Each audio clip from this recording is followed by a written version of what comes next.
तो chapter number 3 जो आपका है यह है रैखिक समीकरण युग्म निकाय। यहाँ पे 2 समीकरण दिए होते हैं आपको और कभी पूछा जाता है बताइए समीकरण के कितने हल हैं, एक हल है कि अनेक हल है, ठीक है, कि कोई हल नहीं। तो उसमें आपको फार्मूला रटे होने चाहिए। जैसे मान लीजिए आपका ये समीकरण है 3x + 4y = 6, तो आपको पता होना चाहिए x के गुणांक को क्या कहते हैं, a1 कहते हैं। तो यहाँ पे a1 बराबर आपका क्या हो जाएगा 3 और y के गुणांक को क्या कहते हैं, b1 कहते हैं। तो b1 बराबर क्या हो जाएगा 4 और अचर पद को क्या कहा जाता है, c1। अचर पद उसको कहते हैं जिसके साथ कोई अक्षर ना हो। आपका c1 बराबर हो गया 6।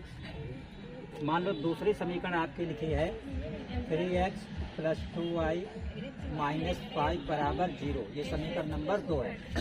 तो यहाँ पे x का गुणांक क्या हो जाएगा a1, a2 बराबर 3, y का गुणांक b2, तो b2 बराबर 2 और अचर पद क्या हो जाएगा c2 c2 बराबर -5। मान लीजिए आपने a1/a2 और b1/b2 निकाला और दोनों बराबर आ गए, तभी हम c1/c2 निकालेंगे। अगर दोनों बराबर नहीं है तो c1/c2 नहीं निकालेंगे। तो देखिए आपको याद रखना है कि अगर a1/a2 और b1/b2 आपने निकाला और नॉट इक्वल का मतलब दोनों बराबर नहीं आए, तो कंडीशन कैसी होगी, संगत होगी। और तब रेखाएं क्या करेंगी, एक दूसरे को प्रतिच्छेद करेंगी। प्रतिच्छेद का मतलब हमने बताया था, जैसे एक रेखा ये है और दूसरी रेखा ये है, तो यहाँ पे एक दूसरे क्या कर रही हैं, प्रतिच्छेद कर रही हैं। और इस कंडीशन में समीकरण का केवल एक हल होता है। कितने हल होते हैं, एक, जिसे हम अद्वितीय हल भी कहते हैं। अब मान लो a1/a2 और b1/b2 बराबर निकलता है तो c1/c2 भी निकालते हैं। और अगर तीनों बराबर हो जाते हैं तब भी कंडीशन संगत होती है। लेकिन रेखाएं तब कैसी होती हैं, संपाती। संपाती का मतलब जैसे एक लाइन ये है और इसी के ऊपर ये दूसरी लाइन है, इसका मतलब संपाती होता है। और इस केस में समीकरण के कितने हल होते हैं, अनेक, इनफाइनाइट, अनंत, जिसको अपरिमित भी कहा जाता है। अब मान लो a1/a2 b1/b2 बराबर निकला लेकिन c1/c2 बराबर नहीं है, तब कंडीशन क्या कही जाती है, असंगत। और तब रेखाएं कैसी होती हैं, समांतर। जैसे मान लो एक रेखा ये है और एक रेखा ये है, तो ये दोनों समांतर हैं। क्यों, क्योंकि बीच के गैप हर जगह बराबर है। और इस स्थिति में समीकरण का कोई भी हल नहीं होता है। इसको आप याद रखें, फिर हर सवाल आराम से आपका लग जाएगा। देखिए आपका क्वेश्चन लिखा हुआ है कि 3x + 5y = 3, ये समीकरण नंबर 1 हो गई। 6x + ky = 8, ये समीकरण नंबर 2 हो गई। आगे लिखा है का कोई हल नहीं है, इस समीकरण का कोई हल नहीं है। लिखा है यदि के बराबर, यदि के बराबर क्या है, 5 है कि 10 है कि ये है कि ये।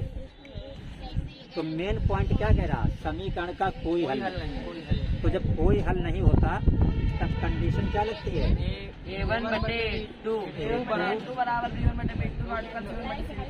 नॉट इक्वल c1/c2, ये कंडीशन होती है। अब हमें सिर्फ मान रखना है। देखिए a1 की जगह पे क्या रखेंगे, 3, a2 की जगह पर 6, b1 की जगह पर 5 और b2 की जगह पर k, नॉट इक्वल c1 की जगह पर 3 और c2 की जगह पर 8। हमें k का मान निकालना है। तो देखिए k का मान इतने से ही पता चल जाएगा, आगे जाने की कोई जरूरत ही नहीं।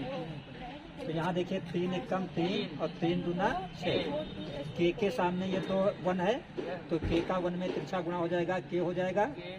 और 5 के सामने 2 है तो 5 × 10, तो k = 10, k बराबर 10 आया। इसका मतलब k बराबर 5 गलत है, ये k बराबर 10 जो है ये आपका सही लिखा हुआ है। देखिए अगला क्वेश्चन आपका क्या लिखा है कि बिंदु 3, 5 जिस रेखा पर स्थित है वह है। इसका मतलब ये हुआ कि बिंदु 3, 5 है, ये इनमें से किस रेखा पर स्थित है, ये पूछ रहा है। तो देखिए जब कोई बिंदु दिया होता है तो जो पहला होता है वो किसका मान होता है, x का, ठीक है, और जो दूसरा मान होता है वो किसका होता है, y का। तो ऐसे सवालों में हम क्या करेंगे कि ऊपर से एक एक को चेक करेंगे। सबसे पहले हम इसको चेक करेंगे। अब इसमें क्या करेंगे, इस रेखा में कि जहाँ x है वहाँ 3 रखेंगे और जहाँ y है वहाँ क्या रखेंगे, 5।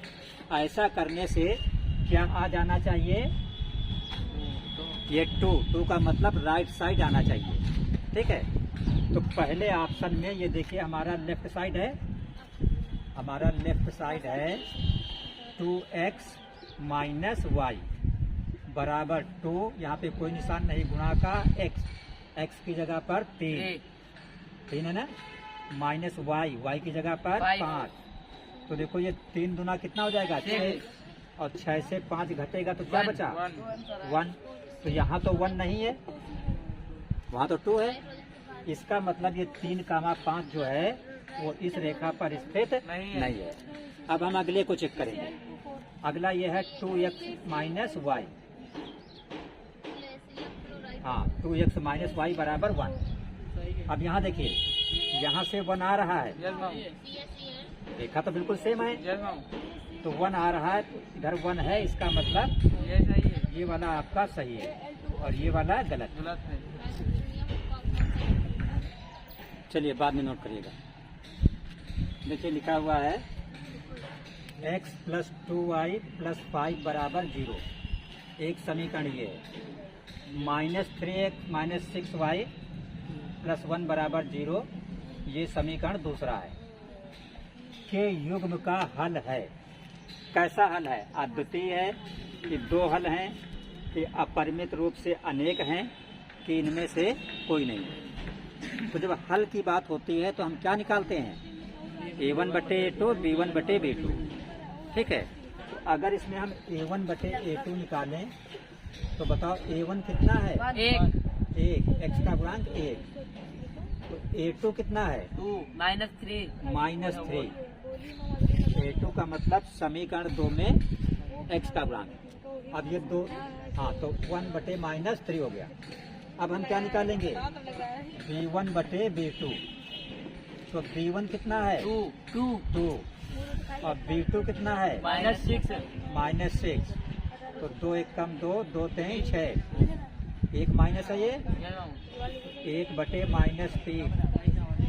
ये दोनों बराबर है कि नहीं। तो जब a1 बटे a2 और b1 बटे b2 बराबर आ जाता है तब c1 बटे c2 निकालना पड़ता है। तो अगर हम c1 बटे c2 निकालें तो c1 है 5 और c2 है 1। तो क्या हमारा आया कि a1 बटे a2 और b1 बटे b2 तो बराबर हैं, लेकिन नॉट इक्वल c1 बटे c2, ये बराबर नहीं है। और जब ये कंडीशन होती है तो समीकरण के कितने हल होते हैं, कोई हल नहीं। तो यहाँ पे अद्वितीय लिखा है, ये गलत है। 2 लिखा है, ये भी अनेक, ये भी गलत है। कोई नहीं, तो ये वाला आपका सही है। ये क्वेश्चन आपका लिखा हुआ है कि समीकरण 3x प्लस 2y बराबर 10 में y का मान कितना है, 5। तो x का मान क्या होगा। तो समीकरण में y की जगह पे y का मान रख दो, x का मान निकल आएगा। तो समीकरण आपका है 3x प्लस 2y बराबर 10। तो 3x प्लस 2 गुणित y की जगह पे 5, y का मान 5 है, 5 बराबर 10। तो 3x प्लस 5 गुना ये कितना होगा, 10 बराबर, इधर भी क्या है 10। तो 3x बराबर 10 और ये प्लस वाला 10 जब उधर जाएगा माइनस का हो जाएगा। तो 3x बराबर 10 से 10 घटा तो क्या बचा, 0। तो x बराबर 0, 3 कहाँ आएगा, नीचे। और 0 के नीचे कुछ भी हो, 0 के नीचे कुछ भी हो उसका मतलब क्या होता है, उसका मतलब 0 ही होता है। 0 के नीचे कोई भी संख्या हो मतलब क्या होता है, 0। तो यहाँ पे ये 5 ये गलत है, ये 0 जो लिखा ये वाला सही है।